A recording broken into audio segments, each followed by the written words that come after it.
masa depan.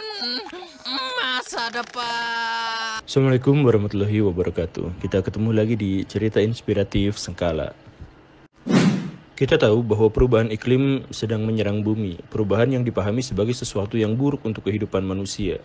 Ketika karbon meningkat, laut menjadi semakin asam, radiasi kosmik yang menembus atmosfer, dan peningkatan suhu bumi secara rata di seluruh dunia. Dampak yang paling terasa adalah naiknya permukaan laut yang dengannya akan menenggelamkan banyak kota di dunia. Jakarta udah pasti hilang, Manhattan juga. Dan yang lebih parah Belanda sama Maladewa, yang hilangnya bukan hanya satu kota, tapi satu negara. Apa solusinya? Salah satu yang lalu diusulkan adalah ini.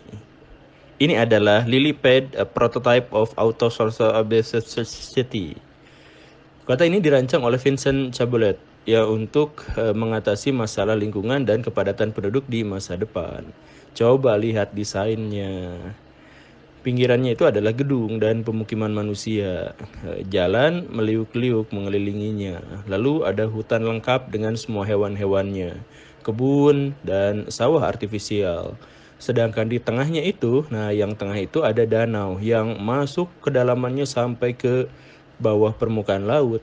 Selain untuk cadangan air tawar, dia juga digunakan untuk pemberat yang menyeimbangkan agar kota ini gak goyang kena ombak dan angin badai.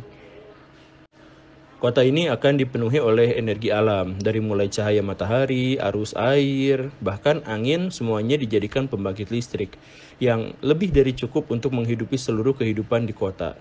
Dan saking fokusnya pada lingkungan hidup, kulit atasnya ini adalah titanium dioksida yang akan menyerap dan menetralkan polusi kosmik berupa ultraviolet. Jadi ini adalah kota yang bukan hanya nol emisi gas, tetapi bahkan menyerap dan menetralisir polusi. Keren ya? Pemukimannya sendiri itu cukup menampung sekitar 50.000 orang yang semuanya sudah diakomodasi berbagai sarana seperti sarana kesehatan, bisnis, olahraga, hiburan, dan bahkan pendidikan. Kalau mau nambah jadi 70.000 gimana? Ya nggak bisa, harus cari Lilypad lain untuk tinggal di sana. Kan ini konsepnya adalah konsep kota masa depan. Jadi diharapkan kotanya bukan hanya satu, tapi banyak. Jadi kalau misalkan mau tetanggaan kita ya cukup 50.000 orang itu aja. Dan kalau misalkan mau lebih, kan kita memiliki sarana transportasi dan sarana komunikasi untuk bisa sampai atau berkomunikasi dengan penduduk di Lilypad yang lain. Begitu. Enak nggak sih? Ya, cuma di sini ada satu masalah kecil sih sebenarnya. Jadi Lilypad ini, kota mengambang ini, itu nggak ada mesin pendorongnya. Jadi kota ini akan dibiarkan hanyut kemanapun aliran air laut membawanya. Toh untuk menuju daratan atau koloni lain bisa pakai mode transportasi yang tadi itu kan, yang pasti lebih maju di masa depan. Cuma belum kepikiran aja kalau hanyut ke kutub selatan itu jadi kayak gimana. Tapi gini sobat, kenapa satu bangsa disebut sebagai bangsa yang maju? Kriterianya banyak sebenarnya. Kemajuan teknologi, misalkan penerapan ekonomi yang bersahabat, humanisme, dan sebagainya.